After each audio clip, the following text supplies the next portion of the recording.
Anna Beltrán és la nostra artista i ja dic que és la nostra artista perquè no és la primera vegada que està així a la banderola. És veritat, moltes gràcies. Gràcies a tu, avui ens ve a parlar de la seva obra Des de l'amor, que la tenim així. Així que, Anna, per on vols que comencem? Doncs, si et sembla, te conto una miqueta el context de tota l'exposició. Perfecte, sí. Esta exposició, que es titula Des de l'amor, és un poc una reflexió sobre la violència de gènere i les violències masclistes i com es gasta a vegades l'amor malentès o el concepte de l'amor tergiversat per a justificar aquestes violències. Podria ser un títol irònic? Més que irònic, per a que reflexionem, crec jo, perquè no voldria anar cap a cap qüestió que puga ser dolenta o que puga fer sentir mal a algú. Sí, ni donar peu a una mala interpretació, per suposat. Sí, sobretot per a preguntar-nos el per què dels motius del que està passant. Molt bé. En quina investigació t'has basat per a la teva obra? Perquè suposo que no t'hauràs dit d'ahir a avui. Sí, de fet, duc una investigació des de fa 2 anys i mig, en la que estic estudiant casos, veient moltes notes de premsa, veient diferents relats de com es conten aquestes realitats i a partir d'aquestes dades i d'aquestes estadístiques que he tret és com he creat aquestes peces. Molt bé, si vols, hi ha un ordre per a les peces? No hi ha un ordre establert, tenim com tres peces, 2 pictòriques i una instal·lació en la que podem entrar, però si et sembla podem començar per esta perquè és la primera que vaig realitzar i la que està basada més arrere en el temps. Es diu Terrorisme. Es diu Terrorisme 20 i aquest és el títol perquè són les dades de l'any 2020. Són dades que vaig estudiar sobre violència de gènere durant tot l'any 2020. Este projecte ha sigut molt dur perquè, per exemple, en aquesta peça a mi m'agradaria molt que la gent quan vinguera o vegera i ho interpretara com vulga, que vinguera com en la ment neta i que poguera interpretar-lo com vulguera, però sí que és veritat que tota aquesta investigació jo l'he plasmat d'una forma molt metòdica i amb molta cura. Sí. Aquest any 2020 el que vaig fer va ser buscar moltes notes de premsa de diferents casos de violència de gènere, intentant entendre on està l'arrel d'aquesta problemàtica, perquè veiem els crims, els assassinats que ens apareixen en les notícies, però al final moltes vegades ens quedem en el número i ens oblidem que darrere hi ha persones. Aleshores, en aquesta investigació vaig buscar més casos de violència de gènere. I segons aquests casos, la violència que tenien, vaig fer una gradació, entenent algun to com si fos un assassinat per violència masclista, un altre to un assassinat, un feminicidi intrafamiliar, en un altre to els intents d'assassinat, que són quasi el doble dels assassinats que se van dur a terme, les agressions, etc. És que jo tinc moltes preguntes. La primera, el codi QR on te porta? El codi QR te du a un vídeo en el que pots trobar la investigació. Molt bé. I trobaràs una agenda on estan tots els datos que he trobat i en els que m'he basat per fer aquesta peça. Jo com vinc en la ment neta, com tu dius, jo així veig prou colors, predomina el roig per la sang, no ho sé, jo... També per la sang. Jo dono la meva opinió i tu me dius, Sí, de fet, aquesta és la lectura que ha fet molta gent i sí que un poc fa referència a això, a l'agressivitat. Jo sempre he treballat molt en aquest tipus de tonalitat abans, però sí que és veritat que al passar-me a l'abstracció he gastat aquesta tonalitat perquè la gastava, però també per aquesta potència que té, per la força, per la passió que representa el roig, per l'agressivitat. I també la gestualitat representa aquesta agressivitat. I després, d'altra banda, el color blanc i les peces són per casualitat? No hi ha una casualitat així, no? No hi ha cap casualitat. De fet, està tot com calendaritzat. Cada quadre fa referència a un dia i la representació és totalment real, buscant aquest simbolisme en les dades reals. I els quadres blancs són els dies en els que no he trobat cap nota de premsa relacionada amb violència masclista. Són els dies en què no hi ha documentació sobre cap cas. I també són un poc per reflectir-ne, perquè és que no n'hi ha hagut. Se m'ha eriçat la pell. Com ho estaves comentant? Són els dies en els que no hi ha hagut violència masclista o són els en els que no ha estat documentada o què és el que podem considerar violència masclista i què no? Perquè, clar, jo he fet una gradació i he considerat certs elements només. Jo pensava que era el dia amb major nombre de denúncies. Bueno, cada un fa la seva interpretació. Tu m'has dit Perfecte, que no, mira, però veus? no podia Això és el que ser. més m'agrada del públic, que sempre t'aporta coses. Molt bé, doncs continuem, no? El següent. El següent, com podem veure, té unes tonalitats molt similars al previ. Sí. Són moltes peces, però al final és una única, perquè és un políptic, Sí. i seria el desglossament de la peça anterior. L'he titulat Iceberg, Per què?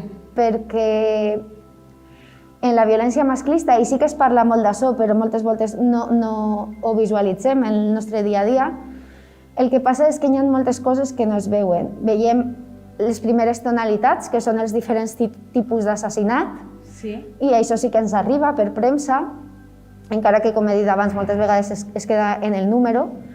I tenim la segona línia, en la que ja són les agressions més greus, els intents d'assassinat,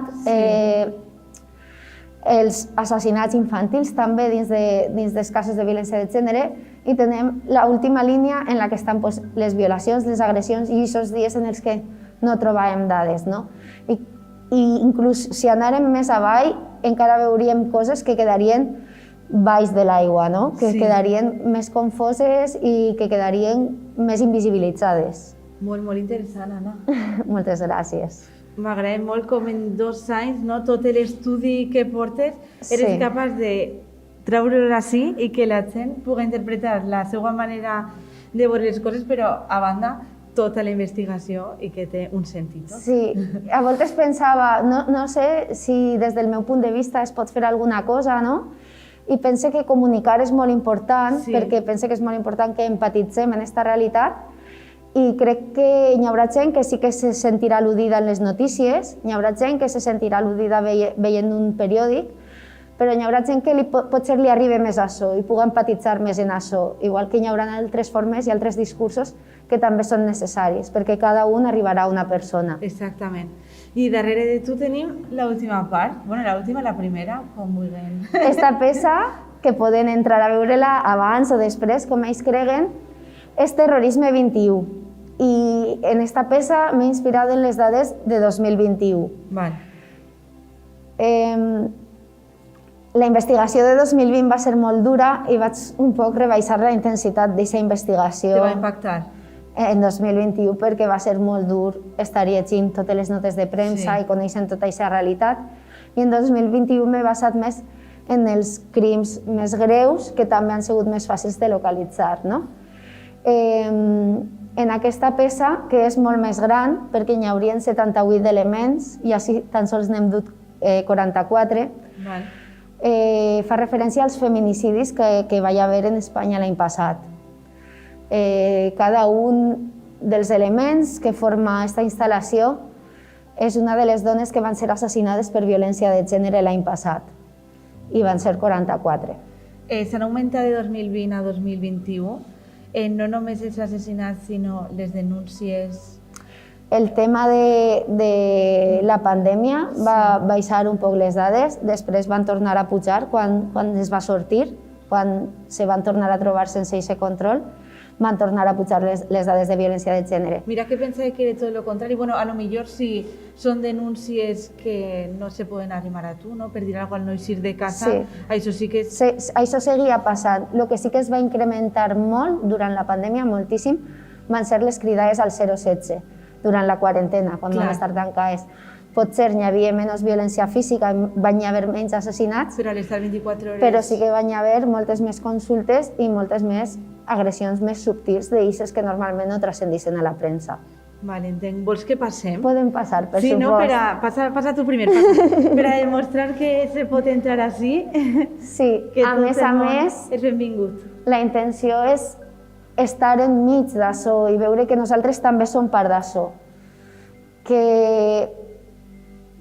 som part de la societat que fa que això siga possible i que hem de repensar-nos com algú més, no? Sí. Empatitzar en aquesta situació. Anna, en totes les teues obres les dones a les protagonistes? Normalment sí. Per què? Perquè jo sóc dona, parlo des del meu punt de vista, això en primer lloc. I últimament també reflexionem molt quan em feu des de premsa, des dels periodistes, aquesta pregunta, perquè quan un home parla des del seu punt de vista i des de la realitat dels homes es considera universal, i quan nosaltres parlem des del nostre punt de vista, que som més de la meitat de la població, es considera particular de la dona. I no, aquesta realitat és una realitat de tots i de totes. Anna, fins a quan podrem visitar Des de l'Amor? Des de l'Amor podreu visitar-lo fins al 12 de març. Que estem en la plaça de les Aules, disculpa que t'he tallat, però és molt important. És molt important. Es pot entrar més també, així, quan vingui el públic podrà entrar fins al final de l'exposició. I estem en la plaça de les Aules, estarà fins al 12 de març i a més estem preparant molts events. De fet, d'ací uns dies, el dia 9, tindrem una taula rodona que es titula Eso no es amor, a la que vindran a parlar-nos i a ensenyar-nos moltes coses Núria Coronado, que és una periodista molt interessant i que qüestiona molt el llenguatge.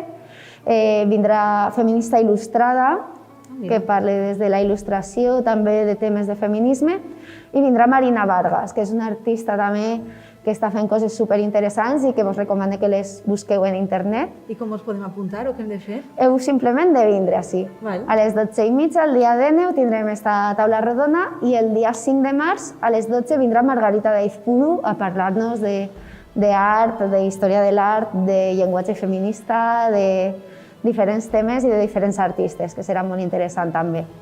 I el dia 11 de març, per a la cloenda, que serà el 12, el dia 11 per la vesprada, farem una performance. Molt bé, Anna, doncs moltíssimes gràcies. Espero que vinga moltíssima gent a visitar la teva obra perquè de veres que és molt interessant. Moltes gràcies. I bueno, jo estic molt contenta per tu, perquè cada dia que parlem sempre tens unes obres magnífiques per ensenyar-nos. Moltíssimes gràcies de cor per aquestes paraules i tot el món benvingut. Gràcies.